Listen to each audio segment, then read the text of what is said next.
So with Renacita coming up and Wuthering Waves about to take off with its content, I decided that I want to get a taste for what is in store by starting KURO'S second ever title, Punishing Grey Raven. For those who don't know, certain characters and cutscenes of Wuthering Waves have callbacks to KURO'S other titles. There's Abby that is often compared to Alpha, or Ananka to Lucia, and even the Moonchase Festival Chibi art event is reminiscent of KURO'S first title, Twin Tail Battleground. And no, this is not a sponsored video. I genuinely want to experience the KURO standard. And if you're like me that's starting in 2024 with next to no experience of PGR, it definitely feels like I've started playing at the best time. There is so much to do from beginner to endgame content, it is unreal. And these game modes are all polished as well. One of the first things you should do once you start your game is set your key bindings to what you like. I personally do this for every game I play. When I started PGR, I sat for about 20 minutes trying to figure out why my custom keybinds weren't working. It turns out I just had to press Y to change my input mode. So don't be like me and not read these settings properly. Once you've loaded in, you'll be greeted with a heap of tutorials that are simple to follow and make it easy to learn what is what.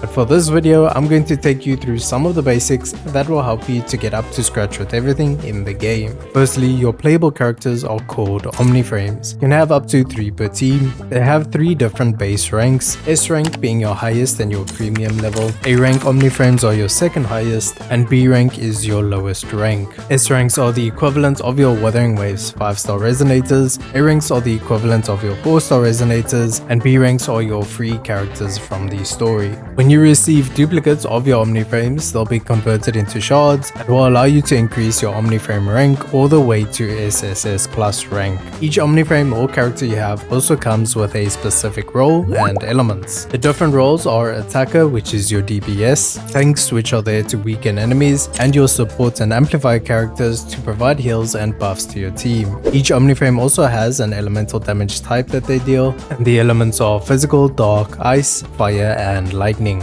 Some omniframes do have 2 elements, one being physical and another element from the mentioned list. Once you reach level 52, you'll unlock a new type of playable character called uniframes. These types of characters excel as a solo playstyle character. You can use them in a team comp, but they will have reduced attack depending on the amount of additional teammates you have. You have the opportunity to get a free S tier or 2 just by naturally playing the game, leveling up, and completing challenges. There's a free S rank selector from the guide challenges. Before you choose the S rank omniframe you want, you can head to the battle menu, then study, and then Cecilia's class to go through a tutorial for each character. This will teach you how each character's kit works, and completing 3 tutorials will count towards your beginner challenges. For me, I chose the character I like most. The main character I wanted was Alpha because of the playstyle, so I used the currency for starter missions on her rather than on the limited time event character. The main goal when you start PGR is to learn the combat mechanics and ideally reach level 35. This is where you will have access to your first bit of real challenging content. As I mentioned at the start of this video,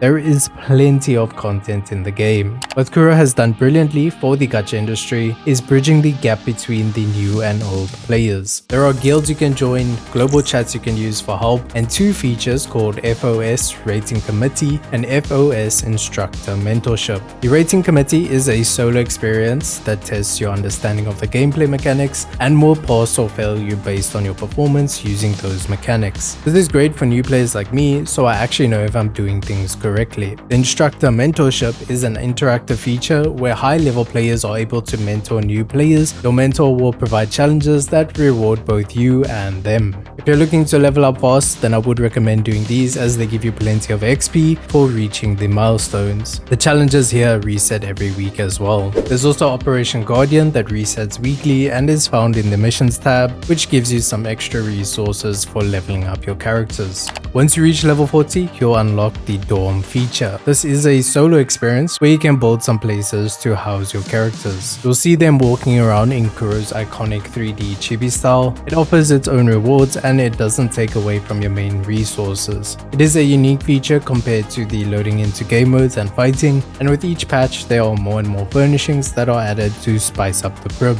Now you may be thinking with all these features you'd need plenty of time. Well, surprisingly not. Story missions are divided into sequences and each one can be completed within 1 minute. If you want to go by even faster, there is a skip button button available for you. When it comes to using your serum, which is your time-gated resource, you have the option to auto-clear your resource domains, so you just select how much serum you want to use and immediately get the rewards for clearance. And this is just the experience for a beginner like me. There's also the challenge tab in the battle screen with pages of endgame content and limited time events in each patch for more repeatable content. These modes are what I want to experience as a taste of what Kuro will deliver for Wuthering Waves, but I'm going to play more to take them on. To ease my transition from being a new player, I have so much content that I don't need to sit each day attempting to clear a challenge I'm obviously underpowered for to fill the need to play. That is all for this video. Let me know what your experience of PGR has been like, or if you're going to start playing. I will see you in the next video.